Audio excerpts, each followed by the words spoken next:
We identified evidence that the president willfully retained classified materials after the end of his vice presidency when he was a private citizen. We did not, however, identify evidence that rose to the level of proof beyond a reasonable doubt.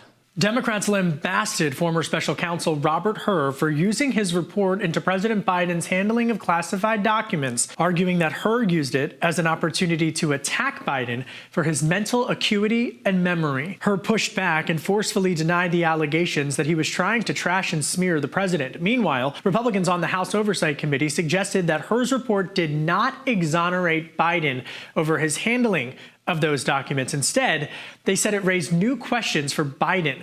Committee Chairman Jim Jordan, a Republican, said that Biden was motivated by pride and money, and that's why he kept the docs. Biden was not charged with any wrongdoing for his handling of the classified documents, unlike his predecessor, former President Donald Trump, for those documents that Trump had moved down to Mar-a-Lago after Trump left office. Joining me now with the latest is The Hill's Mychael Schnell. Mychael, the Hur hearing, any bombshells? Not really, Kevin, but we've just been seeing what had been rehashed in the report and then what was later shown in the transcript that was released just before Robert Hur sat down to speak with congressional investigators. But essentially what we saw go down during this hearing was to both Democrats and Republicans fiercely attacking Robert Hur. Democrats because they did not like the missives and the commentary that Robert Hur made about President Biden's memory and mental state, and Republicans essentially saying that you determined that Biden willfully retained classified documents. Why didn't you charge him? Of course, juxtaposing that with the charges that former President Trump is currently facing for his retention of classified documents. But of course, Kevin, we both know there are striking and very large differences between those two cases. Meanwhile, both former President Trump and President Joe Biden, they could make it official, Schnell.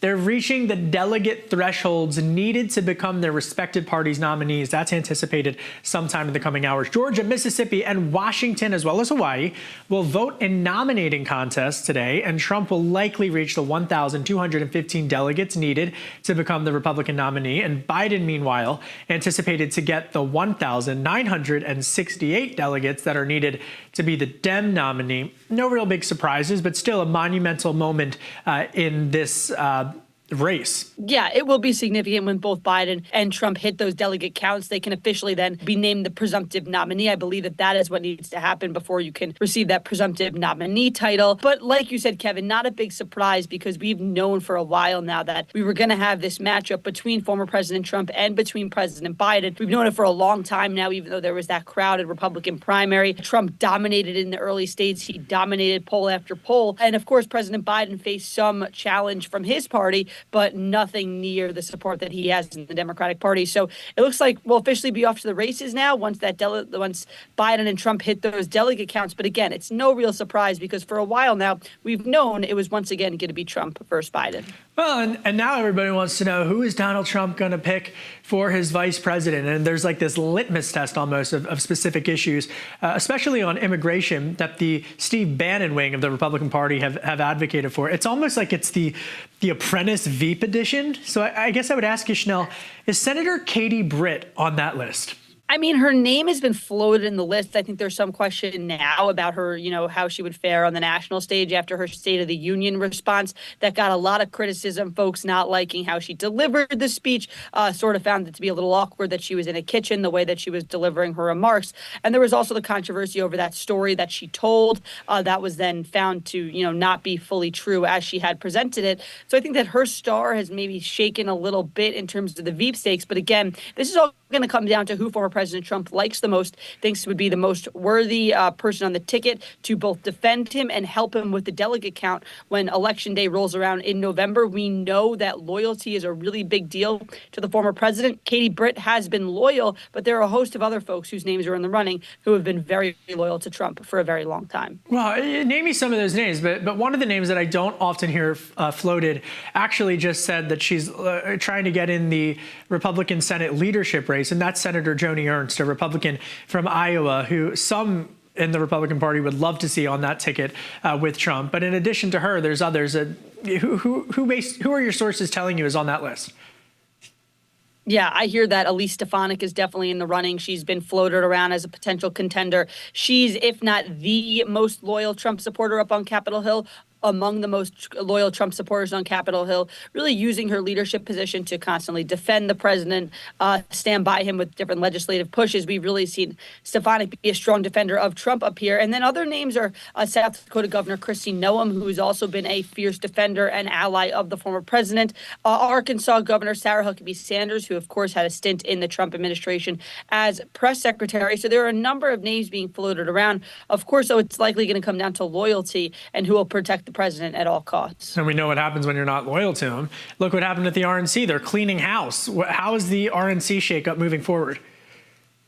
Yeah, officially, Ronna McDaniel is officially no longer at the top of the RNC. We're sort of seeing this new leadership structure, and we're seeing a clearinghouse of staffers at that organization. And look, this is this could be significant for Trump because obviously it's now taking more of a Trumpian turn, more of his allies in leadership there. This could be significant as we get down closer to the general and we talk about fundraising, how much money can be used by Trump potentially for his legal fees. But yeah, we are officially seeing this change of pace at the RNC, something that was expected, but now with Ronna McDaniel officially not in the top job anymore, we're seeing it actually happen. You know, I want to turn now to two important policy issues that's happening up there on the Hill that I know you've been out in front of. Let's start first with another hearing. I know everybody's talking about the Hur hearing.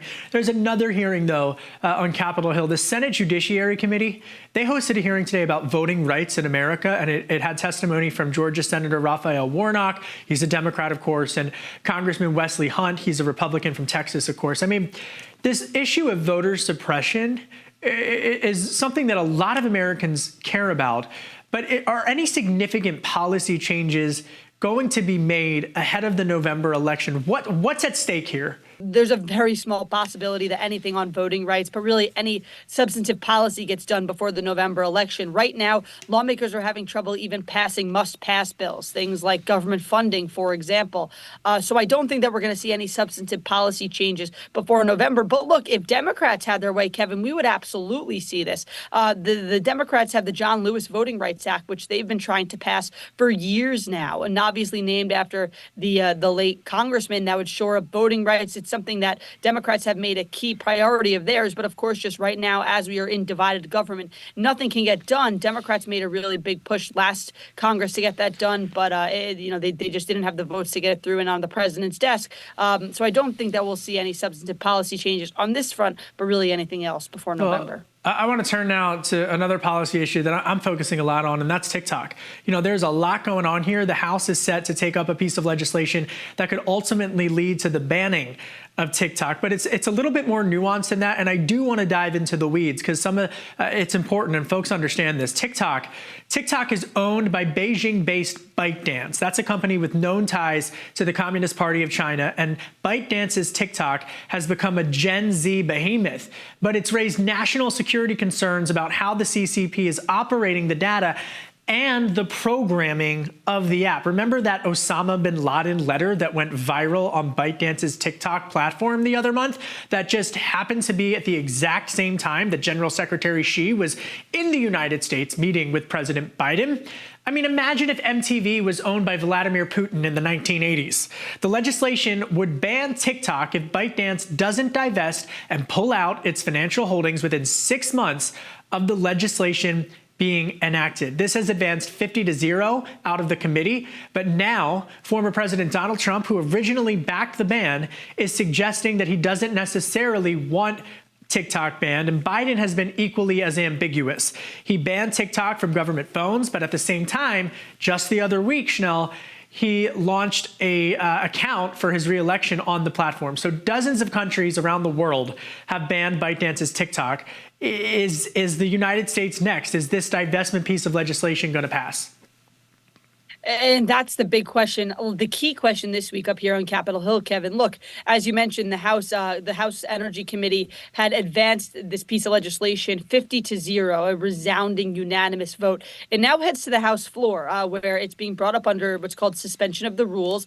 It's essentially a fast track process used for bills that have wide bipartisan support. The catch here, and why I mentioned it, Kevin, is because it requires 2/3 support for passage, which is a high bar to clear, especially we're seeing a lot of outside forces now influence this TikTok vote. The TikTok vote is happening tomorrow, and the fascinating thing about this debate, in the House that is, and the fascinating thing about this debate is that it's not breaking along your typical party lines, right? We have a number of conservatives, hardline conservatives, who have been really tough on China and see banning TikTok or forcing ByteDance to divest as a necessary step in that process. There are also some hardliners who are voicing free speech concerns. That's the same with the progressive wing of the party, who are concerned about shutting down and targeting one specific social media platform opposed to other online platforms as well. And then, of course, former President Trump threw a monkey wrench in this thing when he said that he does not want to see TikTok banned. So there are a lot of dynamics here converging. Yeah. The expectation, Kevin, is that this bill will pass through the House when it hits the floor tomorrow. It's a totally different ball game, though, in the Senate. Thank you, Mychael Schnell. Thanks, Kevin. Housing and Urban Development Secretary Marcia Fudge is stepping down. She announced that she would resign Monday after 3 years in the role, saying that she wants to spend more time with her 92-year-old mother. Fudge spent much of her time in charge of HUD, focused on homelessness and making housing more affordable. She said that she wished the government had allocated the $3 billion budget request that would have helped her better implement some of her policies. But she also noted that ending homelessness should not be a red or blue issue, but an American issue. Haitian Prime Minister Ariel Henry announced that he is resigning amidst escalating violence in the country. Henry made the announcement earlier Tuesday while in Puerto Rico. He's been unable to return to Haiti since last week after violence on the ground closed the country's main airports. The small island country has been overwhelmed by violent gangs that some experts say is a low-scale civil war. On Monday, U.S. Secretary of State Antony Blinken met with Caribbean leaders in Jamaica to discuss solutions to the violence and announce $33 million in humanitarian aid. Henry says he will leave office once a transition council is created. The annual U.S. government threat assessment released earlier notes that Israeli Prime Minister Benjamin Netanyahu's leadership may be in jeopardy. The report said distrust in Netanyahu's right-wing government has deepened and broadened, and it predicted that Israel would struggle to destroy Hamas as Netanyahu has promised. It comes as President Biden has grown increasingly critical of Netanyahu's leadership, while also vowing to support Israel. Biden is mulling placing conditions on aid to Israel if Netanyahu moves ahead as planned with attacking Rafah. A new report says inflation prices are still on the rise. Tuesday's Consumer Price Index showed prices rose 0.4% from January to February, a tenth of a percentage point higher than the previous month. Now, that's slightly faster pace than the Fed's inflation target, and it means that interest rates, for now, will likely still remain where they are. But Wall Street is optimistic. The S&P, the Dow Jones, and NASDAQ all rallied in response to the report, and experts say the new numbers are close to expectations, and it's an encouraging sign that the Fed is on track to slash interest rates as early as June. Florida teachers can now openly discuss sexual orientation and gender identity in the classroom. The only catch, it cannot be in part of teacher instruction.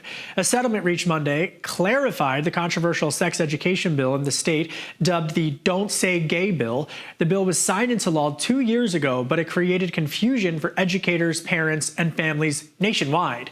The settlement clarifies that the law is neutral and applies equally to instruction about straight and LGBTQIA+ identities. It also says that it does not apply to books and does not prohibit discussing identities, disallow gay-straight alliance groups, or prevent anti-bullying rules.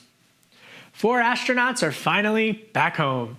After a whopping 199 days at the International Space Station, the multinational crew hitched a ride back here to planet Earth with SpaceX and splashed down safely just off the Gulf Coast of Florida early Tuesday morning.